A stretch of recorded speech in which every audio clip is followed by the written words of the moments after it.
खेत बेचकर मां के गहने गिरवी रखकर लोगों से कर्ज लेकर और न जाने कितने तरीके आजमाकर इंडिया से लोग सूदी पैसा कमाने के लिए जाते हैं ताकि उनका परिवार एक अच्छी जिंदगी जी सके।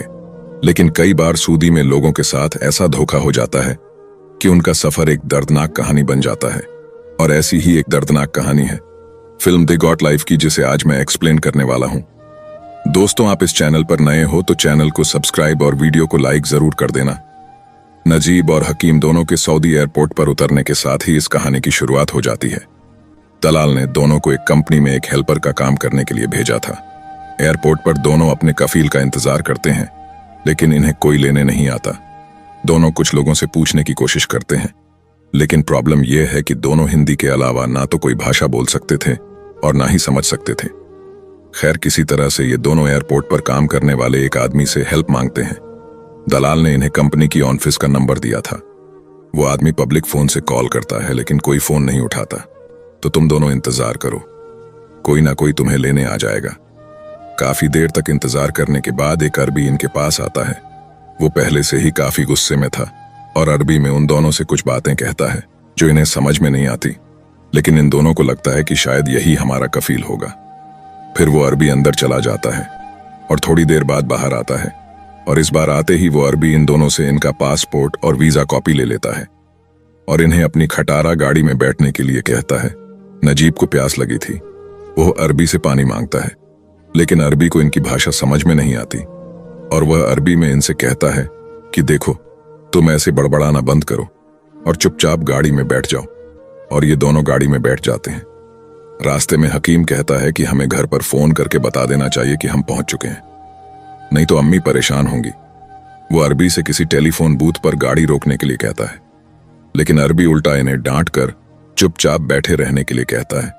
और काफी देर तक गाड़ी चलाने के बाद आखिरकार वो एक जगह पर गाड़ी रोकता है और हकीम को उतार देता है। नजीब और हकीम दोनों चिल्लाते रहते हैं कि हम तो यहाँ एक साथ एक ही कंपनी में काम करने के लिए आए थे, फिर आप हमें अलग अलग क्यों कर रहे हो। लेकिन अरबी इनकी कोई भी बात नहीं सुनता और नजीब को लेकर आगे जाने लगता है। फिर काफी दूर तक चलने के बाद वो नजीब को भी एक बाड़े में पहुंचा देता है। बाड़े में एक दूसरा अरबी भी था। नजीब फिर उनसे कहता है कि मेरे दलाल ने तो कहा था कि मुझे एक कंपनी में काम करना है, आप मुझे यहां क्यों लेकर आए हो। लेकिन पहले वाला अरबी इसकी बात को अनसुना कर देता है और वहां से चला जाता है। रात के अंधेरे में नजीब को ज्यादा कुछ समझ में नहीं आ रहा था।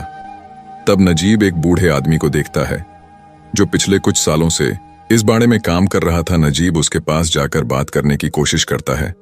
पता चलता है कि वो आदमी तमिल है। नजीब को उसकी भाषा भी समझ में नहीं आ रही थी। उसे बहुत तेज प्यास लगी थी। पूछने पर तमिल आदमी पानी की टंकी की तरफ इशारा करता है। नजीब टंकी के पास जाकर पानी पीता है और अरबी के टेंट में जाकर सोने की कोशिश करता है। थकान की वजह से जल्दी उसे नींद आ जाती है।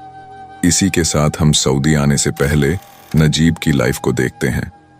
नजीब अपने गांव में नदी से बालू निकालने का काम करता था। उसकी माँ उसके लिए रोज खाना बनाती थी और नजीब अपनी माँ और अपनी वाइफ सैनू से बहुत प्यार करता है। सैनू प्रेग्नेंट थी। परिवार काफी खुशहाल था। कमी थी तो सिर्फ पैसों की। और एक दिन नजीब का दोस्त उसे बताता है कि मेरे जीजा जी लोगों को सऊदी भेजने का काम करते हैं। उनके पास एक कंपनी का वीजा है। अगर तू जाना चाहता है तो मैं बात करता हूँ। नजीब जाने के लिए तैयार हो जाता है और अपनी माँ के गहने गिरवी रख के पैसे इकट्ठा करता है और अपने दोस्त के जीजा को पैसे दे देता है। वो उसके वीजा का काम करवा देता है और इस तरह से नजीब अपने भाई हकीम के साथ सऊदी आ जाता है। इधर सऊदी में नजीब अरबी के टेंट में सो रहा था। यह देखकर अरबी बहुत गुस्सा हो जाता है। वो नजीब को पैरों से मारकर जगाता है। उसे उसका बैग देकर बाहर सोने के लिए कहता है। नजीब बाहर एक भंगार गाड़ी में आकर सो जाता है। अगली सुबह नजीब की आंख खुलती है। तब वो तमिल आदमी को देखता है। वो बकरियों का दूध निकाल रहा था। वो नजीब को दूध से भरा बर्तन अरबी को देने के लिए कहता है। नजीब अरबी के पास जाता है। वो अरबी के पैरों में गिर जाता आता है, गिड़गिड़ा आता है कि मुझे वापस घर भेज दो। लेकिन अरबी फिर से उसे डांट कर वहां से भगा देता है। कुछ दिन बाद पहला अरबी वापस बाड़े पर आता है। नजीब फिर से उसके पास जाता है और अपनी भाषा में अरबी को बताने की कोशिश करता है कि मैं कर्ज लेकर यहां आया हूं। मुझसे कहा गया था कि एसी रूम होगा, अच्छा खाना मिलेगा, अच्छी सैलरी मिलेगी, मुझे धोखा दिया गया है, प्लीज मुझे वापस भेज दो। वो अरबी को अपनी एक डायरी दिखाता है जिसमें नजीब ने किससे कितना कर्ज लिया है लिखा हुआ था और कुछ कांटेक्ट नंबर्स भी लिखे थे। अरबी तुरंत उस डायरी को फाड़कर फेंक देता है और उससे चुपचाप काम करने के लिए कहता है। नजीब समझ चुका था कि अब मैं यहां फंस चुका हूं। शाम को नजीब गुमसुम बैठा हुआ था। कुछ दिनों से उसने खाना नहीं खाया था। अरबी उसे अपने पास बुलाता है। वह नजीब को खाने के लिए एक मोटी रोटी का टुकड़ा देता है। नजीब उसे खाता है तो खाना गले से नीचे नहीं उतरता। तब अरबी उसे बताता है कि इस रोटी को पानी में डुबकर खाओ। खाने के बाद नजीब उस तमिल आदमी के पास जाता है। उससे पूछता है कि तुम्हारा नाम क्या है, तुम यहां कितने सालों से काम कर रहे हो। जवाब मिलता है कि मुझे याद नहीं। अगली सुबह नजीब पानी लेकर हगने बैठा था। तभी अरबी आकर उससे पानी छीन लेता है और उसे बालू से साफ करने के लिए कहता है, क्योंकि वहां हफ्ते में एक बार पानी का टैंकर आता था और टंकी में पानी भरकर चला जाता था। इस बार जब टैंकर आता है तब नजीब ड्राइवर के पास जाता है। ड्राइवर को हिंदी आती थी। नजीब उससे हेल्प मांगता है। अरबी उन दोनों को बात करते हुए देख लेता है और अपनी बंदूक लेकर वहां पहुंच जाता है और नजीब को मारकर बेहोश कर देता है। अगली सुबह नजीब की आंख खुलती है तो अरबी उसे बकरियों का दूध निकालने के लिए कहता है। नजीब आसपास देखता है तो तमिल आदमी उसे दिखाई नहीं देता। नजीब दूध निकालने की कोशिश करता है तो बकरी उसे लात मारती है।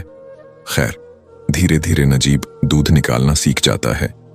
फिर अरबी के कहने पर वह बकरियां चराने के लिए भी जाता है।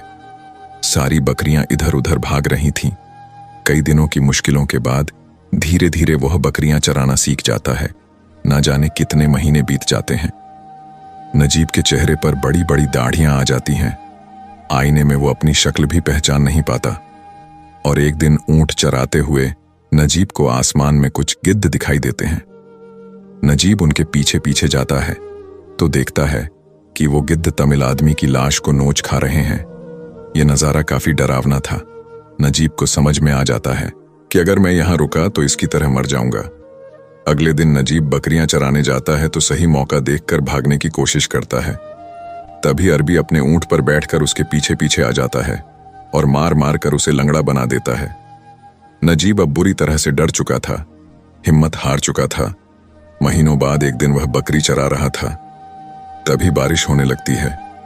नजीब बकरियों को लेकर एक चट्टान के पीछे छुप जाता है। चट्टान के नीचे से एक रास्ता था।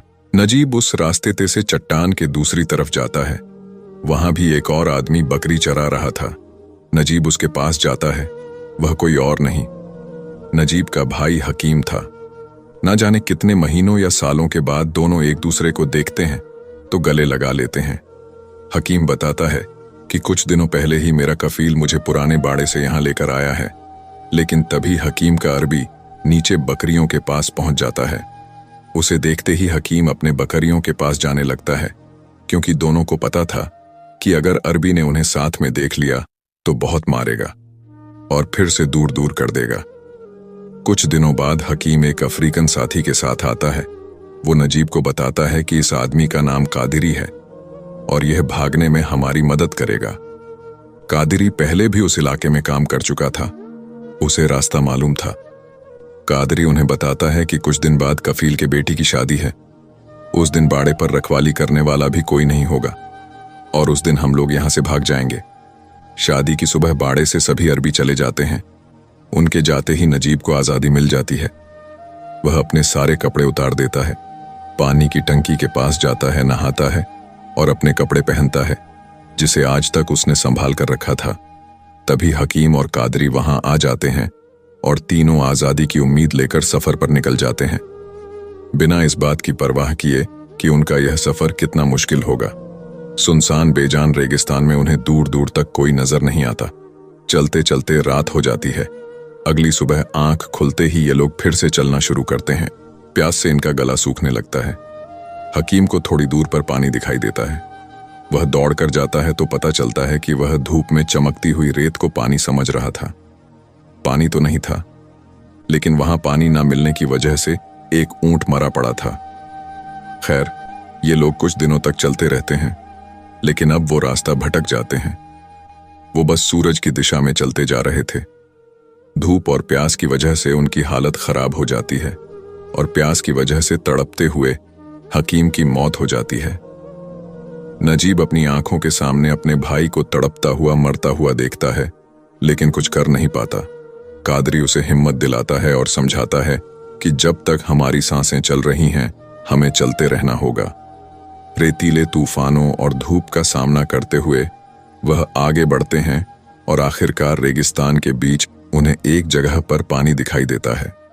नजीब पागलों की तरह पानी की तरफ भागता है, लेकिन कादरी उसे रोक देता है और फिर कपड़ा पानी में डुबाकर उसे थोड़ा थोड़ा आराम से पानी पिलाता है।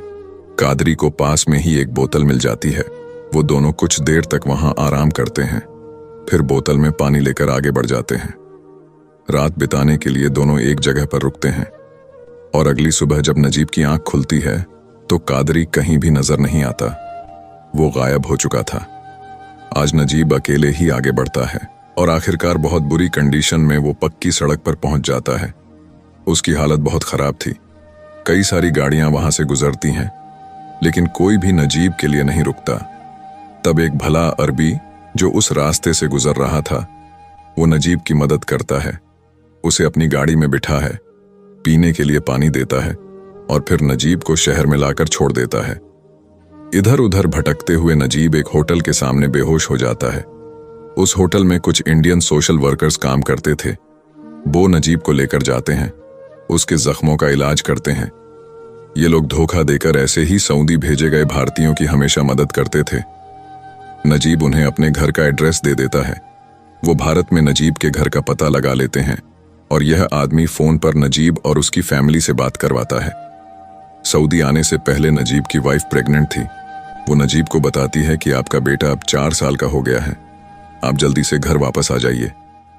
नजीब के पास कोई डॉक्यूमेंट नहीं था, इसलिए उसे कैंप भेज दिया जाता है।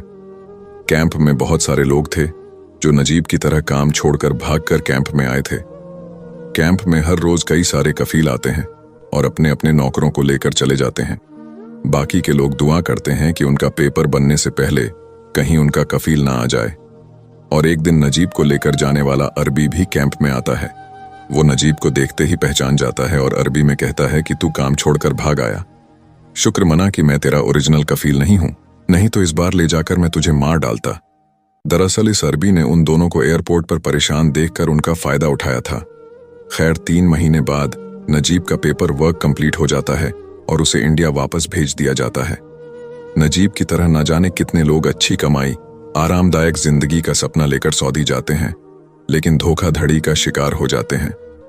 नजीब की तरह कुछ लोग वापस आकर अपनी आप बीती तो सुना देते हैं, लेकिन कुछ लोगों की कहानियां उस तमिल आदमी की तरह बेजान रेगिस्तान में कहीं दब जाती हैं और उनकी लाश गिद्ध का खाना बन जाती है। आपको ये फिल्म कैसी लगी दोस्तों? आप इस चैनल पर नए हो तो चैनल को सब्सक्राइब और वीडियो को लाइक जरूर कर देना।